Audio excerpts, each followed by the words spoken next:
इंसान जब भी कोई गलत कदम उठाता है तो उससे पहले एक षड्यंत्र जरूर बनाता है और अपने षड्यंत्र के तहत भरपूर कोशिश करता है कि अपने काम को अंजाम भी दे दे और कभी पकड़ा भी ना जाए। पर शायद वो भूल जाता है कि इंसान जैसा कर्म करता है एक न एक दिन उसे अपने कर्मों का फल जरूर मिलता है। आज की कहानी में भी सेम कुछ ऐसी होता है, जिसकी वजह से ना सिर्फ एक व्यक्ति हमेशा के लिए इस दुनिया को छोड़ के चला जाता है, बल्कि उसके बाद कई लोगों की जिंदगियां भी हमेशा के लिए बर्बाद हो जाती है। वाकई में दोस्तों, आज की जो कहानी है यह आपको भी सोचने और समझने पे मजबूर कर देने वाली है। नमस्कार, आदाब, मैं हसमुद्दीन और आप देख रहे हैं सफर क्राइम तक। आज की जो सच्ची घटना मैं आपको सुनाने वाला हूँ, दरअसल ये घटना है गुजरात प्रदेश की। गुजरात का एक जिला पड़ता है भरूच और इसी भरूच जिले के अंतर्गत एक थाना आता है जंबूसर। बात कर रहा हूँ मैं 30 जून 2023 की सुबह सुबह। एक व्यक्ति जंबूसर थाने में फोन करता है और पुलिस वालों से कहता है कि साहब, एक व्यक्ति की डेड बॉडी नाले में पड़ा हुआ है। व्यक्ति जैसे ही लोकेशन भेजता है, पुलिस अपनी टीम के साथ घटनास्थल पर पहुंचती है और उस डेड बॉडी को नाले से बाहर निकालती है। तो मालूम चलता है कि मरने वाली व्यक्ति की उम्र लगभग 35 से 36 साल के आसपास है। पुलिस जब उस डेड बॉडी को चेक करती है तो उसके डेड बॉडी पे कोई भी चोट या घाव का निशान भी नहीं दिखाई देता है, लेकिन उसके गले पे एक हल्की सी निशान जरूर दिखाई देता है, जिसे देख करके अंदाजा लगाया जाता है कि शायद उसकी हत्या गला दबा करके की गई है। पुलिस घटनास्थल की बड़ी बारीकी तरीके से मुआयना करती है, लेकिन इसके बावजूद भी वहां पे कोई भी ऐसा प्रमाण नहीं मिलता है जिससे मरने वाले व्यक्ति की पहचान हो सके। पुलिस वहां पे मौजूद तमाम लोगों से भी पूछताछ करती है, लेकिन कोई भी व्यक्ति उस डेड बॉडी का शिनाख्त नहीं कर पाता है। इसीलिए पुलिस सबसे पहले उस डेड बॉडी को अपने कब्जे में लेती है और फिर उसे पोस्टमार्टम के लिए भेज देती है। लेकिन पुलिस के सामने अब सबसे बड़ा चैलेंज ये हो जाता है कि जब तक मरने वाले व्यक्ति का शिनाख्त नहीं हो जाता है, पुलिस इस केस में एक कदम आगे नहीं बढ़ सकती थी। इसीलिए पुलिस उसका एक फोटो ले लेती है और उस फोटो को लेकर जिले के तमाम थानों में भेजती है और ये खबर दिलवाती है कि अगर किसी भी थाने में इस उम्र के किसी व्यक्ति का गुमशुदगी का रिपोर्ट दर्ज कराई गई हो तो वो जंबूसर थाने से कांटेक्ट कर सकता है। उसके बाद से पुलिस इंतजार करने लगती है। देखते ही देखते लगभग 10 दिन का समय गुजर जाता है। ना तो किसी थाने से कोई फोन आता है, ना ही कोई व्यक्ति थाने में जाता है और उस मरने वाले व्यक्ति के बारे में पूछताछ करता है। लेकिन जैसे ही 10 दिन का समय गुजर जाता है, इधर जंबूसर थाने से लगभग 400 किलोमीटर दूर बनासकांठा जिले के अंतर्गत थनात थाने से पुलिस जंबूसर थाने से कांटेक्ट करती है और जंबूसर थाने से पूछताछ करती है कि आप लोगों को लगभग 10 दिन पहले एक व्यक्ति का डेड बॉडी मिला था, जिसकी उम्र लगभग 35 से 36 साल के आसपास है। दरअसल इसी उम्र के एक व्यक्ति की गुमशुदगी का रिपोर्ट हमारे थाने में भी दर्ज कराई गई है। क्या आप लोग उसका एक फोटो भेज सकते हैं? थनात थाने के पुलिस जैसे इस तरह की बातें जंबूसर थाने से कहती है तो जंबूसर थाने की पुलिस उस व्यक्ति का एक फोटो धनात थाने को भेजती है। इधर फोटो जैसे ही धनात थाने को मिलता है, पुलिस उस फोटो को देखकर पहचान लेती है। दरअसल मरने वाले व्यक्ति का नाम शंकर पटेल है। शंकर जो धनात थाने के अंतर्गत चौपटा गांव का रहने वाला है। शंकर की पत्नी का नाम भावना बेन। शंकर अपने 3 बच्चों के अलावा अपने माता पिता के साथ रहता है, जो खेती किसानी के साथ साथ अपने ही इलाके में लोगों का मकान बनाने का ठेका लेकर के काम करता है और अपने परिवार के साथ खुशहाल तरीके से जीवन व्यतीत करता है।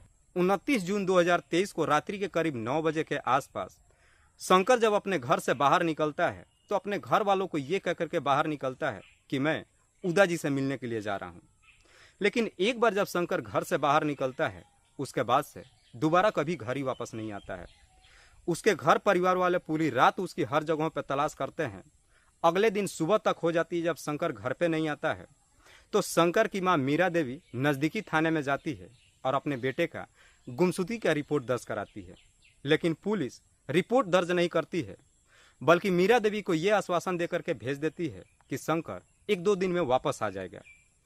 मीरा देवी घर तो आ जाती है, लेकिन 2 दिन तक भी शंकर जब घर पे नहीं आता है तो आखिरकार 2 जुलाई को फिर से मीरा उसी थाने में जाती है और तब जाकर के पुलिस शंकर की गुमशुदगी का रिपोर्ट दर्ज करती है। उसके बाद से पुलिस भी शंकर की हर जगहों पर तलाश करती है। लेकिन 10 दिन के बाद जैसे ही शंकर का शिनाख्त हो जाता है, इधर धनात थाने की पुलिस भी अब सोच में पड़ जाती है कि आखिरकार शंकर यहाँ से लगभग 400 किलोमीटर दूर भारूच जिले के अंतर्गत जम्बूसर थाने के पास कैसे पहुंच गया। पुलिस जैसे ही शंकर का शिनाख्त कर लेती है, उसके बाद से इस केस की छानबीन करना शुरू करती है। पुलिस इस केस की छानबीन करने के लिए सबसे पहले शंकर के मोबाइल नंबर का सीडीआर निकालती है।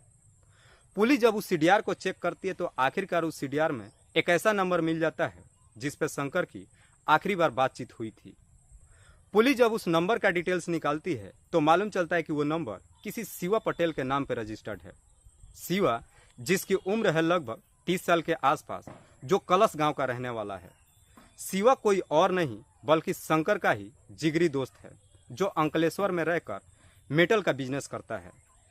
पुलिस शिवा के नंबर पर फोन करती है और उससे शंकर के बारे में पूछताछ करती है कि आखिरी बार शंकर की तुमसे ही बातचीत हुई थी, तुमसे शंकर की क्या बातचीत हुई थी। इस पे शिवा पुलिस वालों से कहता है कि साहब, शंकर मेरा दोस्त है और मेरा अक्सर उससे बातचीत होते रहता था। 29 तारीख को रात्रि के 9 बजे के आसपास मैंने सिर्फ उसको इसीलिए फोन किया था ताकि मैं उसका हालचाल जान सकूं। शिवा जैसी इस तरह की बातें पुलिस वालों से कहता है तो पुलिस फिर से आकर के उसी जगह पे खड़ी हो जाती है जहां से इस केस में आगे बढ़ने का कोई रास्ता नहीं दिखाई देता है। लेकिन पुलिस भी अब अपने जिद पर उतर जाती है और इस केस की अब छानबीन करने के लिए शंकर की पत्नी भावना के मोबाइल नंबर का सीडीआर निकालती है। लेकिन पुलिस जब भावना के मोबाइल नंबर का सीडीआर चेक करती है तो उस सीडीआर में एक बड़ा ही चौंकाने वाला खुलासा होता है। दरअसल उस सीडीआर में एक ऐसा नंबर मौजूद था जिस पे भावना पिछले कई महीनों से लगातार बातचीत करते आ रही थी और वो नंबर किसी और का नहीं था बल्कि शंकर के ही दोस्त शिवा का था। पुलिस भी अब सोच में पड़ जाती है कि आखिरकार शंकर की पत्नी भावना शिवा से इतनी क्यों बातचीत करती है। पुलिस को कहीं ना कहीं अब शिवा के ऊपर शक चला जाता है। इसी शक के आधार पर पुलिस अब शिवा के साथ साथ शंकर के भी मोबाइल का लोकेशन निकालती है। पुलिस जब दोनों के मोबाइल का लोकेशन निकालती है तो मालूम चलता है कि 29 जून 2023 को रात्रि के वक्त शंकर और शिवा के दोनों के मोबाइल का लोकेशन एक साथ ही दिखाई देता है। जब दोनों का लोकेशन एक साथ दिखाई देता है तो पुलिस को अब पूरा यकीन हो जाता है कि शिवा 29 तारीख को अपने गांव में आया था। दरअसल शिवा झूठ बोल रहा है। पुलिस इसी डिटेल्स के आधार पर अपने टीम के साथ अंकलेश्वर में पहुंच जाती है और शिवा को अपने कस्टडी में लेकर थाने में आ जाती है और फिर शिवा से शंकर की हत्या के बारे में पूछताछ करती है। तो शिवा इस बार भी पुलिस वालों को यही जवाब देता है कि साहब 29 तारीख को मैं अपने घर पे नहीं आया था। लेकिन शिवा जैसे इस तरह की बातें पुलिस वालों से कहता है तो पुलिस अब शिवा के मोबाइल का लोकेशन का डिटेल्स उसके सामने रख देती है। जैसे ही डिटेल्स सामने रख करके शिवा से पूछताछ करती है, अब शिवा के सामने भी कोई रास्ता नहीं बचता है और आखिरकार मजबूर होकर अपनी सच्चाई कबूल कर लेता है। लेकिन शिवा जब इस हत्या की पूरी कहानी बताता है तो वाकई में इसे सुनने के बाद किसी को भी अपने कानों पे यकीन ही नहीं होता है। शंकर और भावना की शादी आज से लगभग ठीक 14 साल पहले होती है। भावना जब शंकर से शादी कर अपने ससुराल में जाती है, अपने पति के साथ बड़ी खुशहाल तरीके से जीवन व्यतीत करती है। जैसे ही कुछ साल का समय गुजरता है, शंकर के 3 बच्चे भी हो जाते हैं, जिसमें एक बेटी है और 2 बेटा। बड़ी बेटी की उम्र लगभग 7 साल, दूसरे बेटे की उम्र 4 साल और सबसे छोटे बेटे की उम्र 2 साल। शंकर अपने परिवार का खर्चा वर्चा चलाने के लिए खेती किसानी का तो काम करता ही है, साथ ही साथ अपने इलाके में लोगों का घर बनाने का ठेका लेना शुरू कर देता है। लेकिन जैसे ही कुछ साल का समय गुजरता है, शंकर के पिता को फालिस मार देता है, जिसकी वजह से उसके पिता इधर उधर घूम नहीं सकते हैं। लेकिन शंकर जब लोगों का घर बनाने का ठेका लेना शुरू करता है, इसी सिलसिले में एक दिन शंकर की मुलाकात शिवा से होती है। शिवा जो कलश गांव का तो रहने वाला है, लेकिन अंकलेश्वर में रहकर मेटल का बिजनेस करता है, शादीशुदा नहीं है, अच्छा खासा पैसा भी कमाता है। शंकर और शिवा की जब मुलाकात होती है, दोनों में गहरी दोस्ती हो जाती है। उसके बाद से शिवा अक्सर शंकर के घर भी आना जाना शुरू कर देता है। लेकिन एक दिन जब शिवा शंकर के घर पे जाता है और जब पहली बार उसकी पत्नी भावना को देखता है तो भावना की खूबसूरती देख पहली नज़र में उसे अपना दिल दे बैठता है। उसके बाद से शिवा जब भी शंकर के घर पे जाता है, उसकी पत्नी के तरफ बड़ी अजीब नज़रों से देखता है। इस तरह से जब भावना के तरफ देखता है तो उसे देखकर भावना को भी ये समझने में देर नहीं लगता है कि आखिरकार शिवा चाहता क्या है। दरअसल भावना भी कहीं ना कहीं शिवा को पसंद कर लेती है। जैसे ही कुछ दिन का समय गुजरता है, उसके बाद से भावना अपना नंबर शिवा को दे देती है। उसके बाद से भावना और शिवा के बीच में फोन के जरिए बातचीत होना शुरू हो जाता है। बातचीत करते करते आखिरकार दोनों के बीच में प्रेम प्रसंग शुरू हो जाता है। लेकिन भावना और शिवा के बीच में जब प्रेम प्रसंग शुरू होता है, उसके बाद से शिवा भावना से मुलाकात करने के लिए अक्सर उसके घर पे ही जाना शुरू कर देता है। लेकिन अब शिवा भावना के घर पे तभी जाता है जब उसका पति शंकर घर पे नहीं होता है। दोनों के बीच में जब प्रेम प्रसंग शुरू हो जाता है, उसके बाद से शिवा भावना के ऊपर ढेरों सारे पैसे भी खर्च करना शुरू कर देता है। इधर भावना भी शिवा से बेइंतहा मोहब्बत करने लगती है। लेकिन इधर अब भावना के जब भी उसके पति से झगड़े तकरार शुरू होता है, भावना ये सारी बातें शिवा से शेयर करने लगती है। भावना शिवा से कहती है कि मेरा पति हर छोटी मोटी बातों को लेकर मेरे साथ झगड़े तकरार ही नहीं करता है, बल्कि मार पिटाई भी करता है। लेकिन भावना जैसी इस तरह की बातें शिवा से कहती है, तो शिवा भी भावना से कहता है कि तुम ही बताओ मैं तुम्हारे लिए क्या कर सकता हूँ, क्योंकि शंकर मेरा दोस्त है और उसे हम दोनों के प्यार के बारे में अभी तक जानकारी भी नहीं है। लेकिन जैसे ही कुछ महीने का समय गुजरता है, 28 जून 2023 को छोटी सी बात को लेकर के शंकर और उसकी पत्नी के बीच में झगड़े तकरार शुरू होता है और शंकर उस दिन अपनी पत्नी की बुरी तरीके से पिटाई कर देता है। उस दिन जब पिटाई करता है, इस बात से भावना इस कदर से नाराज हो जाती है कि तुरंत ही शिवा के नंबर पर फोन करती है और कहती है कि मैं अपने पति से तंग आ चुकी हूँ, मेरे लिए कोई रास्ता बताओ। भावना जब इस तरह की बातें शिवा से कहती है, तो शिवा भी भावना को समझाते हुए कहता है कि अगर तुम्हें अपने पति के साथ नहीं रहना है तो तुम उसे छोड़ दो और मुझसे शादी कर लो। लेकिन शिवा जब इस तरह की बातें भावना को समझाता है, तो भावना उसे जवाब देती है कि मैं अपने पति को किसी कीमत पे नहीं छोड़ सकती हूँ, क्योंकि मेरे सास ससुर काफ़ी बुजुर्ग हो चुके हैं। अगर मैं अपने सास ससुर को और अपने पति को छोड़कर तुम्हारे पास आ जाती हूँ तो समाज में मेरी काफ़ी बदनामी होगी। लेकिन सच ये भी है कि मैं अब अपने पति के साथ नहीं रह सकती हूँ। जैसे इस तरह की बात कहती है, तो शिवा कहता है कि तुम ही बताओ कि मैं तुम्हारे लिए क्या कर सकता हूँ। इस पे भावना शिवा को सुझाव देते हुए कहती है कि तुम मेरे पति को हमेशा के लिए इस दुनिया से हटा दो, उसके बाद से हम दोनों एक ही नहीं हो जाएंगे, बल्कि बड़ी खुशहाल तरीके से जीवन व्यतीत करेंगे। भावना जैसे इस तरह की बातें शिवा से कहती है, तो शिवा भी भावना के प्यार में इस कदर से अंधा हो जाता है कि उसका ये काम करने के लिए तुरंत ही तैयार हो जाता है। 28 जून को जब भावना के उसके पति से झगड़े तकरार शुरू होता है, इसी के बहाने करके भावना अपने तीनों बच्चों को लेकर के मायके चली जाती है। इधर शिवा अब शंकर को इस दुनिया से हटाने के लिए एक षड्यंत्र बनाता है। अगले दिन 29 तारीख को दोपहर के वक्त शंकर के नंबर पर फोन करता है और कहता है कि मैं तुमसे मिलने के लिए आ रहा हूँ, दरअसल मुझे तुमसे एक बहुत ज़रूरी काम है। इधर शंकर भी शिवा से मिलने के लिए तैयार हो जाता है।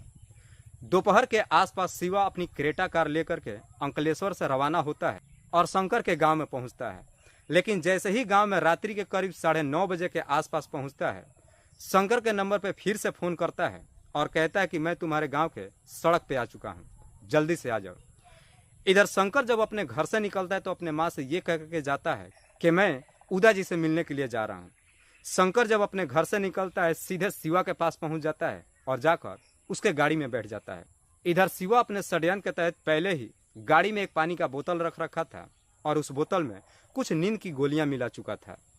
जैसे ही शंकर जाकर के शिवा के गाड़ी में बैठ जाता है, उसके बाद से शिवा अपनी गाड़ी को वहां से रवाना करता है। लगभग 2 घंटे तक गाड़ी को इधर उधर घुमाते रहता है। शिवा इंतजार करते रहता है कि कभी न कभी शंकर उसे पानी पीने के लिए जरूर मांगेगा। इस बीच में शंकर शिवा से कई बार पूछताछ करता है कि हम कहाँ पे जा रहे हैं। शिवा कहता है कि दरअसल मुझे एक बहुत ज़रूरी काम है, जब वहाँ पे हम पहुँचेंगे तुम्हें सारी सच्चाई बता दूंगा। लेकिन जैसे ही 2 घंटे गाड़ी चलने का समय हो जाता है, शिवा अपनी गाड़ी लेकर डीसी रोड तक पहुँच जाता है। लेकिन डीसी रोड पे जैसे ही पहुँचता है, आखिरकार शंकर शिवा से पानी का डिमांड करता है। शंकर जैसे ही शिवा से पानी मांगता है, शिवा वही बोतल उठाकर शंकर को दे देता है। इधर शंकर जैसे उस बोतल की पानी को पीता है, तुरंत ही गहरी नींद में सो जाता है। शंकर जैसे ही गहरी नींद में सो जाता है, उसके बाद से शिवा शंकर का मोबाइल ले लेता है, उसका मोबाइल स्विच ऑफ कर देता है और फिर वहां से थोड़ी दूर आगे गाड़ी लेकर के जाता है। एक सुनसान जगह पर गाड़ी को रोक देता है और फिर अपने ही गाड़ी से एक रस्सी निकालता है और उसी रस्सी को शंकर के गले में लगाकर तब तक जोर से खींचता है जब तक शंकर की सांसें नहीं रुक जाती है। शंकर जैसे इस दुनिया को छोड़ के चला जाता है, उसके बाद से शिवा शंकर की डेड बॉडी को ठिकाने लगाने के लिए उसकी डेड बॉडी को अगले सीट पे इस तरीके से बिठा देता है कि अगर कोई देखेगा तो उसे लगेगा कि वो व्यक्ति आराम से बैठा हुआ है। उसके बाद से शिवा अपनी गाड़ी वहां से लेकर के रवाना करता है और भारू जिले के जम्बूसर थाने के चौराहे पर पहुंच जाता है। जब सुबह के 5 बजे के आसपास जम्बूसर चौराहे पर पहुंचता है तो वहीं से उसे एक सुनसान सड़क दिखाई देता है। उसी सुनसान सड़क पर अपनी गाड़ी को रवाना कर देता है। जैसे ही लगभग वहां से 1 किलोमीटर आगे जाता है, वहां पे उसे एक नाला दिखाई देता है। अपनी गाड़ी को वहीं पे रोक देता है, शंकर की डेड बॉडी को बाहर निकालता है और उसकी डेड बॉडी को उसी नाले में फेंक देता है। उसके बाद से सुबह 6 बजे के आसपास भावना के नंबर पे फोन करता है और उसे सारी सच्चाई बता देता है कि उसका पति इस दुनिया को छोड़ के ही नहीं जा चुका है, बल्कि मैंने उसके डेड बॉडी को ठिकाने भी लगा दिया है। उसके बाद से शिवा अपने घर नहीं जाता है, बल्कि वहीं से सीधे अंकलेश्वर चला जाता है। इधर जैसे ही 2 दिन का समय गुजरता है, भावना भी अपने षड्यंत्र के तहत वापस अपने ससुराल चली आती है। वाकई में शिवा जब ये पूरी कहानी पुलिस वालों को बताता है तो पुलिस शिवा के ही तहरीर पे शंकर की पत्नी भावना को भी अपने कस्टडी में लेकर आती है। फिलहाल पुलिस ने इन दोनों आरोपियों को अपने कस्टडी में लेकर इन दोनों पे गंभीर धारा में मुकदमा दर्ज करके जेल भेज दिया है। दोस्तों, इस घटना को सुनाने का उद्देश्य मुझे किसी को परेशान नहीं करना है, किसी को तकलीफ नहीं पहुंचाना है। बस आपको बताना है आप जहां भी रहें सुरक्षित रहें और अपनों का ख्याल रखें। तब तक के लिए जय हिंद, जय भारत।